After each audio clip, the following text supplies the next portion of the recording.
Hey guys, how are you all today? It's been a lovely day in Coventry, England. I hope it's been as good for you. At the minute it's night time, so I'm just had the time to come and upload this video. I had to speed some stuff up at the start, so I hope you don't mind me doing this.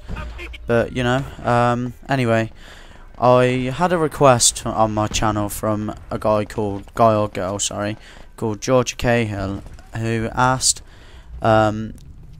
if I could do some Call of Duty World at War videos with the Thompson or the MP44. As some of you know who have played the game before, I'm not at the level to get the MP44 at the minute, so I decided to do the one with the Thompson. They basically wanted to see how to use the gun on the game. And my favourite strategy for this is to try and use it in close combat, although you'll see a fair bit of me using the gun in long range in this game, like you can see here, although I'm not sure whether I get a kill. But it's primarily used as a close range weapon, and I wouldn't really suggest using it as long range, as I say. I'm using the Thompson, of course, with the round drum. I don't really like this gun, if I'm honest. I think there's not enough bullets in it. It's not really that powerful unless you use it the right way, obviously. But yeah, so I decided to go with the round drum just to give me an extra couple of bullets, so if I met 3 or 4 people coming round the corner, I could take them out. Usually with the normal mag, you can probably only get 1 or 2 kills out of a mag, which means obviously you're gonna have to put sleight of hand on. For my secondary, I'm using the Colt M1911, which, as you can guess, is the pistol in this game, because all you can use is pistols on World at War. It's not a great gun, so I always suggest that you always pick up the first secondary that you see and then carry on afterwards and pick up a gun that you obviously like as your secondary. For this game I tried to only use the Thompson, because as I said, this was what the guy wanted. There was no point in trying to just change weapons all of the time unless I'd run out of bullets. I'm also using the satchel charge, but again, I don't use it, I don't believe. Stopping power, for this gun, I personally think stopping power is a must. Without it, you're gonna struggle to get anywhere within the game. And finally, I'm using deep impact, just so that, like when you'll see they're camping later, I can shoot 3 different things. 1 second, I just need a drink. My main tips for this gun are to stay within the close range of the opponent, just like I am here, although unfortunately that was a huge fail on my part because I should have took him out way earlier. And if the enemy do spot you, it might be best to swap out your gun to another gun like the MP40 or Type 100, just to make sure that they don't kill you.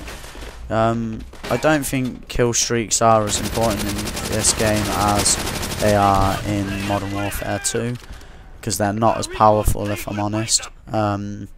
The dogs are good, get you a few kills every now and again, but they don't get as many as, say, a chopper gunner would in Modern Warfare. So just stay as sneaky as possible. This game is a 2.6, I think it is, KD ratio, which isn't too bad. 2.6 kills per death, you can't really complain when using the Thompson. This gameplay took me a couple of days, and I thought the best attachment would have been the round drum. I haven't actually used the aperture sight on it because I did it in my last video and I didn't want everything to seem the same. So it's probably going to be the better attachment to go with, either the round drum or the aperture sight. I would have thought the aperture sight would make it a little bit more accurate, because it looks like an aeroplane if you use the normal sight, and I don't really like that sight myself. As with all future requests, I'm going to give 3 main tips for each gun. So for this one with the Thompson, tip 1 is to try and stay in close combat.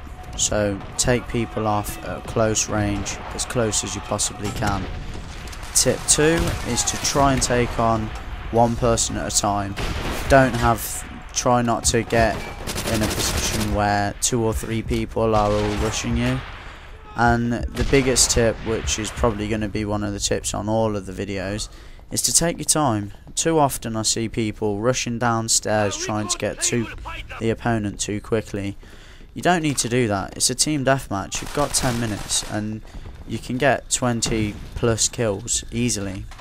It's not going to help your teammates if you're running down somewhere and getting killed every 2 seconds, compared to if you stay back a little bit, play a little bit more defensive and get more kills than you do deaths. It's always got to help getting more kills.